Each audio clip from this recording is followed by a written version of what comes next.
పోతున్నాయి అధ్యక్ష మా జాతులు. మిగతా వాళ్ళ సంఖ్య ఎందుకు పెరిగింది? మేము అనేది టెక్నికల్గా ఇది ఎక్కడ తప్పు జరిగింది? ఇంత పెద్ద కార్యక్రమం చేస్తున్నప్పుడు ప్రభుత్వంతో తప్పులు జరగచ్చు.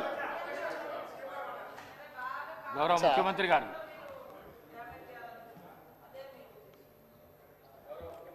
ఆదిలాబాద్ శాసనసభ్యులు పాయల్ శంకర్ గారిని అపోహల సంఘము అబద్ధాలు చెప్పి సభలో మాట్లాడిస్తున్నట్టుగా అనిపిస్తుంది అధ్యక్ష. ఏ అపోహల సంఘము ఏదో ఒక డాక్యుమెంటును సర్క్యులేషన్లో పెట్టిండ్రు. ఈ సర్క్యులేషన్లో చేసిన దాన్ని బట్టే వారు ఒకటి కోట్ చేస్తున్నారు. ఏమని?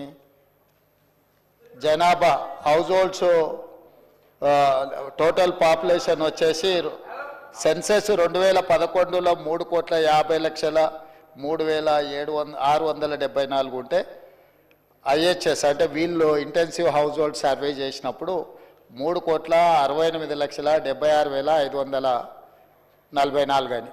అంతేనా పాయల్ శంకర్ గారు? మీరు మీరు చెప్పింది ఇదేనా? అది ఏ పేజీలు ఉంది అని అంటే మరి పేజీ నెంబర్ ఇక్కడ లేనట్టుంది. కానీ అట్లనే కొంచెం అట్లా లోపడికో మిత్రమా, ఒక శాంటిటీ మళ్ళీ అడుగుతా. అదే దాంట్లో కొంచెం ముందుకెళ్తే కాస్ట్ వైజ్ పాపులేషన్ అని ఒక పేజీ ఉంటుంది. సీరియల్ నెంబర్ దీంట్లో లేదు కానీ ఒక్కసారి అది 33 పేజ్ నెంబర్ 33.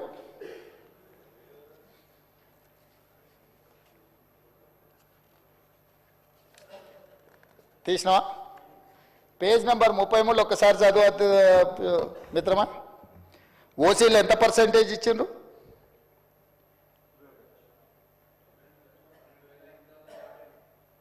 పర్సెంటేజ్ ఓసీ అని 21%. మరి ఇప్పుడు ఏదో ఓసీలది పెరిగింది బీసీలది తగ్గిందనో కదా అధ్యక్ష.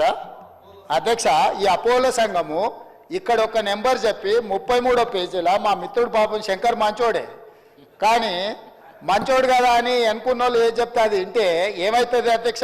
33వ పేజీలో క్యాస్ట్ వైజ్ సెన్సెస్ పాపులేషన్ ఇచ్చిన దాంట్లో బీసీలు వాళ్ళు ఇచ్చిన లెక్క 18,85,61,856 ఇది. దీని ప్రకారం 51% బీసీలు అధ్యక్ష. దీని ప్రకారం ఓసీలు 78,12,858 అంటే 21% ఓసీలు అధ్యక్ష.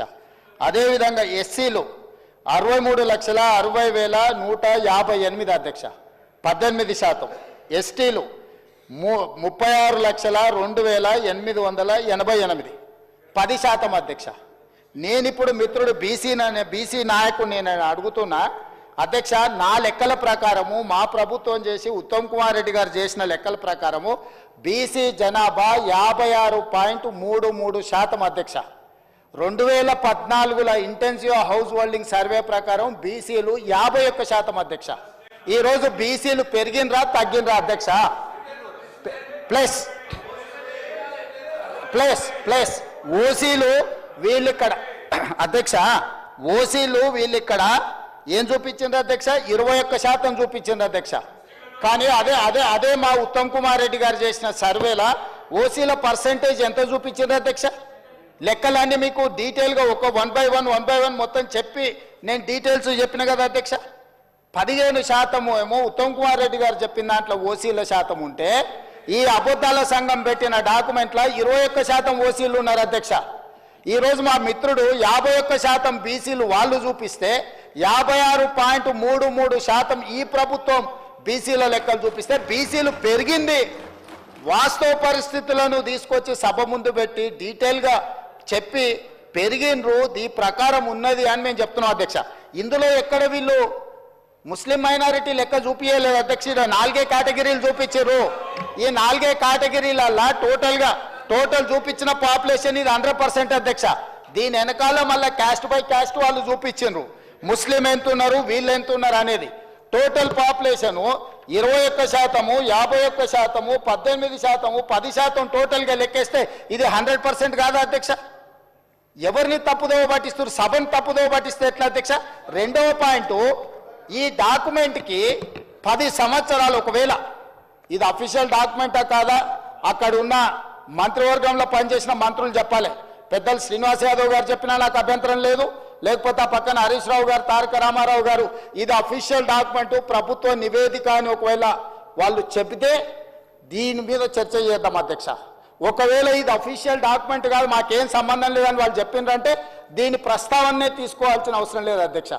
కాబట్టి దయచేసి మిత్రుడు పాయల శంకర్ గారికి నా సూచన, ఈరోజు ఈ ప్రభుత్వం ప్రతి 150 కుటుంబాలకు ఈరోజు ఇంటింటికి తిరిగి ఒకవేళ 2 స్టిక్కర్లు వేసినా, 1 స్టిక్కర్ వేసినా అంటే 2 సార్లు ముందు జాగ్రత్తగా ఎమ్మెల్యే గారు అని భయపడే ఉన్న 2 స్టిక్కర్లు అతికించిన అధ్యక్ష, బాగా పనిచేసిందని అభినందిస్తాడేమని. ఈరోజు ఇందులో మేము ఏదైతే చెప్తున్నామో 100% మేము ఇది ఓన్ చేసుకుంటున్నాం అధ్యక్ష, మేము బాధ్యత తీసుకుంటున్నాం. ఈరోజు ఇందులో మేము ప్రకటించే ఈరోజు ఇందులో ఏదైతే మేము సమాచారాన్ని ఇచ్చినామో 100% మా ప్రభుత్వ అధికారులు ఇల్లు తిరిగి పూర్తి స్థాయిలో సమాచార సేకరణ చేసి ఆ సమాచారం ఇచ్చేస్తున్నాం అధ్యక్ష. అదేవిధంగా మిత్రుడు శ్రీనివాస్ యాదవ్ గారు కూడా మాట్లాడేటప్పుడు నేను విన్నా, సరే ఇక దాని మీద పెద్ద చర్చ చేయొద్దు అనుకున్నా, కానీ ఇంత ఎక్స్టెన్సివ్ సమగ్ర కుటుంబ సర్వే చేస్తే మేము చేసిన ఈ ఇల్లు తిరిగి చేసుకొచ్చిన సర్వేలు అధ్యక్ష, పాల్గొన్న వాళ్ళ గురించి పేర్లు చెప్తా అధ్యక్ష. ఈ సర్వే 50 రోజులు జరిగింది, ఒక్కరోజు కాదు, ఇళ్ళ దగ్గర కూడా వెళ్ళారు. కల్వకుంట్ల చంద్రశేఖరరావు గారు ఎమ్మెల్యే గజ్వేల్, కల్వకుంట్ల తారక రామారావు గారు ఎమ్మెల్యే సిరిసిల్ల, తన్నీరు హరీష్ రావు గారు ఎమ్మెల్యే సిద్దిపేట, పద్మారావు గారు MLA Secunderabad, Palla Rajeshwar Reddy MLA Secunderabad, Pochampally Srinivas Reddy MLC మన అదొకటి. అదేవిధంగా అధ్యక్ష, అదేవిధంగా మా మిత్రుడు పాయల శంకర్ గారికి కూడా తెలవాలి, శ్రీమతి డికే అరుణ మహబూబ్ నగర్ ఎంపీ. అధ్యక్ష, వీళ్ళందరూ సర్వేలో పాల్గొనకుండా నేను అడిగిన కొంత మిత్రులను అందులో ఉన్న వాళ్ళని, ఏందా సారు ప్రధాన ప్రతిపక్ష నాయకుడు లేకపోతే వీళ్ళంతా మంత్రులు చేశారు, ఎందుకు సర్వేలో పాల్గొంటలేరంటే, అన్నా నువ్వు ఇచ్చిన సర్వేలో ఇంతకుముందే చెప్పకనే పెద్దలు శ్రీనివాస్ యాదవ్ గారు చెప్పారు ఒక మాట, మీరు ఇన్ని వివరాలు అడిగితే మా సార్ వాళ్ళు ఎట్లిస్తారని. 5వ పేజీలో ఏముంది అధ్యక్ష, మీ భూమి వివరాలు చెప్పండి అని అడిగినాం అధ్యక్ష. ఒక్క దెబ్బకే చంద్రశేఖరరావు గారు, తారక రామారావు గారు, హరీష్ రావు గారు వీళ్ళందరూ ఎవరు సమాచారం ఇవ్వలేరు అధ్యక్ష. ఇప్పుడు మేము ఏమడిగినాం అధ్యక్ష, దీంట్లో అందరూ 3,54,138 మంది సర్వేలో పాల్గొంటే ఇక్కడున్న ఎమ్మెల్యేలు, మంత్రులు అందరూ వివరాలు ఇస్తే భూముల వివరాలు అడగంగానే సర్వేలో పాల్గొన్నారా అధ్యక్ష? సర్వేలో పాల్గొన్న వాళ్ళు వెనకాల నుంచి శంకర్ని పాడు చేస్తున్నారు అధ్యక్ష, అబద్ధాలు చెప్పి. శంకర్ మంచోడు అధ్యక్ష, నాకు తెలుసు పర్సనల్గా, కానీ ఆయనను కూడా ఖరాబ్ చేసి ఇంత ముఖ్యమైన ఇంత ఇంపార్టెంట్ మనం చర్చ చేస్తుంటే ఈ తప్పుడు నివేదికలు తీసుకొచ్చి ఈ లెక్కలు మాట్లాడుతున్నారు అధ్యక్ష. నేను ఒకటే మాట చెప్పదలుచుకున్నా, 1931 కాదు అంతకంటే ముందు 1941, 51, 61, 71, 81, 91, 2001, 2011 ప్రతి 10 సంవత్సరాలకు జనాభా లెక్కలు చేసింది అధ్యక్ష.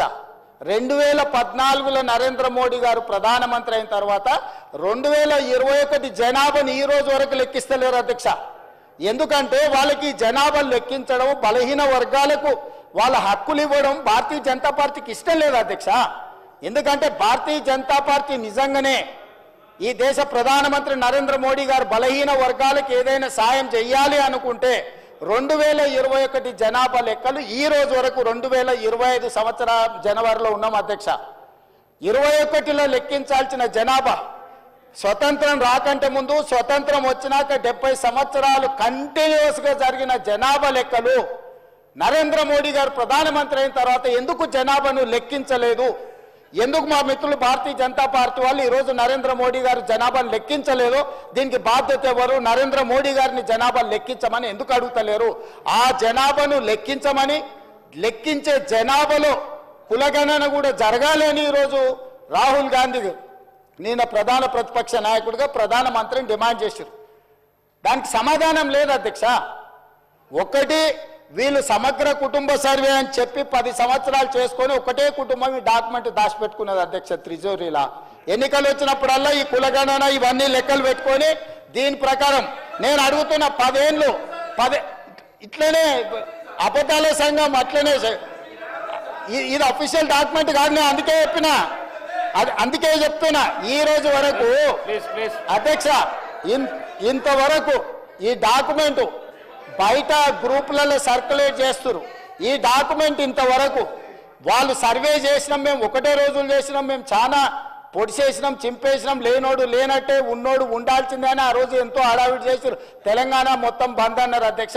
7 గంటల నుంచి 7 గంటలు 12 గంటలు చేసినామన్నారు. ఈ డాక్యుమెంటును మంత్రివర్గ సమావేశంలో పెట్టి మంత్రివర్గం ఎందుకు ఆమోదించలేదు? ఈ డాక్యుమెంట్ను 10 సంవత్సరాలు ప్రభుత్వంలో ఉన్న వాళ్ళు శాసనసభలో ఎందుకు ప్రవేశపెట్టలేదు? ఈ డాక్యుమెంట్కు లీగల్గా